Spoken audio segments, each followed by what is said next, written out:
Hi dear friends, my name is Yoli O. I'm a Wudang Taoist since about 40 years.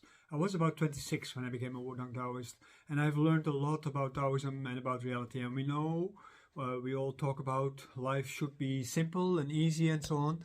The reality is that life isn't that simple.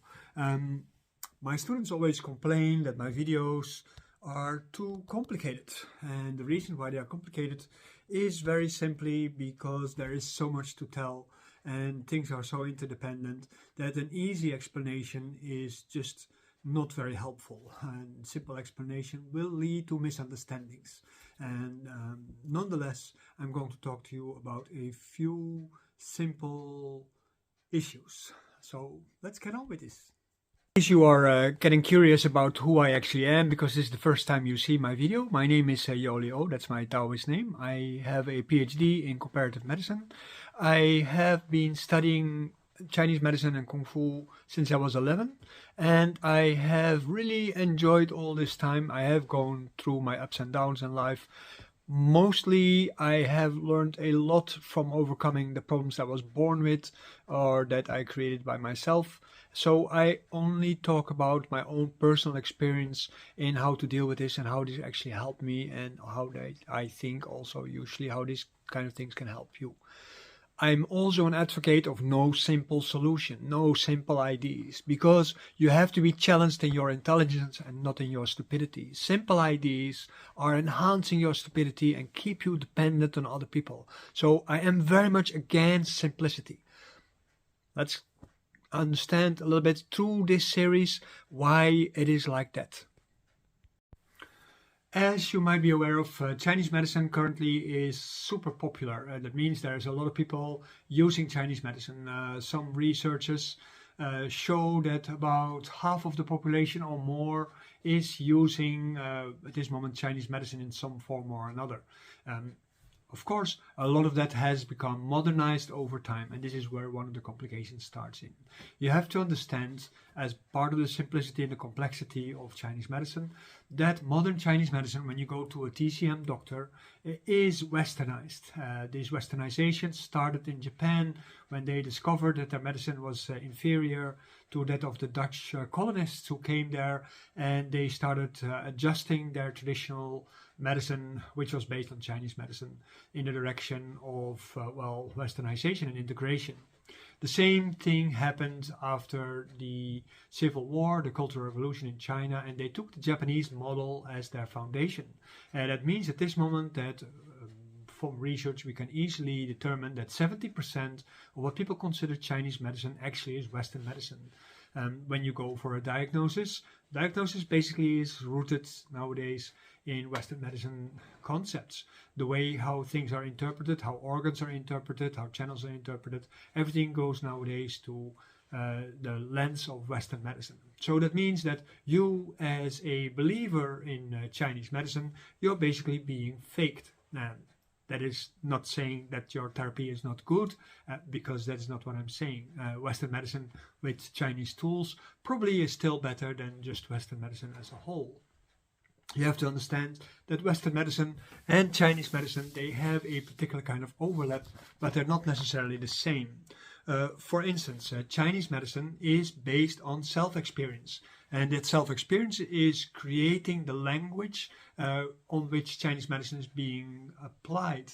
That means that self-study for a therapist is a very important part of their learning.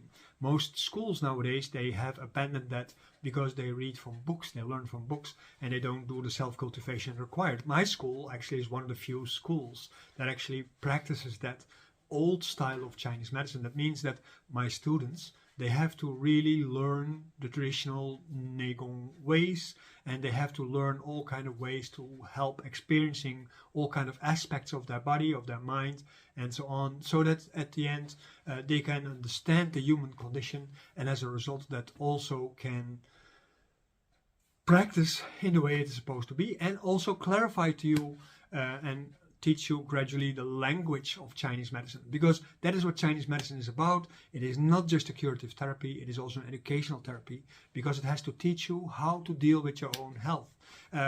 a therapist that you go to that just puts needles inside you, that's the Western way. And at that moment, you haven't learned anything. Your body has learned something, but if it can repeat the trick by itself, that's questionable. Then at the moment when you are learning, you learn to combine and recombine all kinds of sensors in your body. So that means that you also, as a sick person, you are asked to do training. If you don't do that training, your therapist can still do quite a lot for you, but not as much as when you go into that process of training, because the most curative effect is in the training. And I'm not talking about the modern Qigong, because the modern Qigong is based on energy medicine, which is invented in the Americas and Europe in the end of the 20th century. So it is all a very new, unproven concept. And although everybody uses the energy language, that doesn't necessarily mean that it is true. It is the same like when everybody votes for a fascist president in a country, that doesn't mean that fascism is the best way of ruling.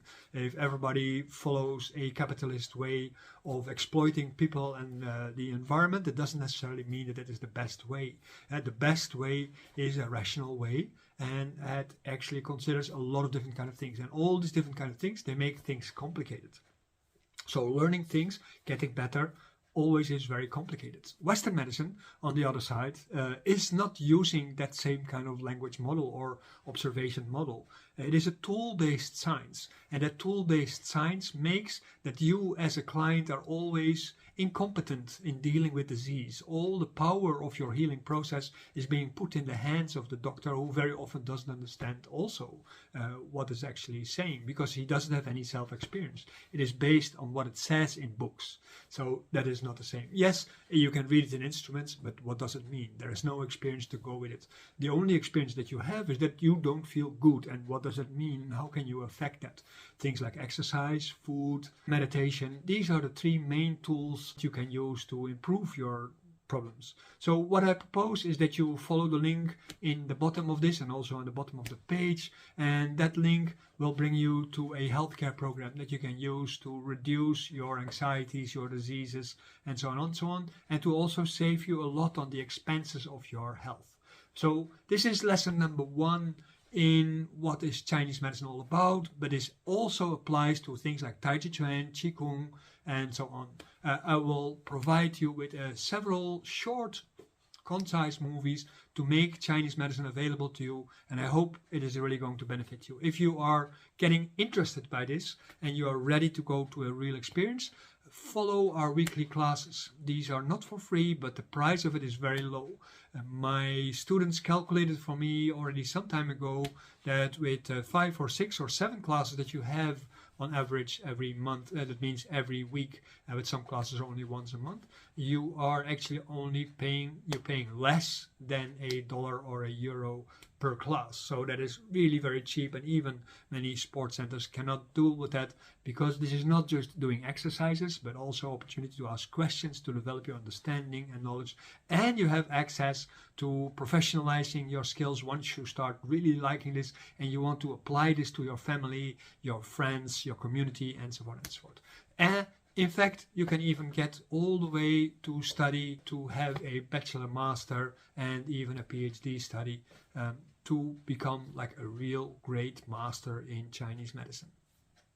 All independent, right? So nobody tells us, except scientists who are studying the history of Chinese medicine, what is true and what is not true. This is not a populist kind of information, it's not a populist kind of course. And yes, sure, sometimes things are difficult, but when you practice enough, everything becomes easy. So I hope you really like this video.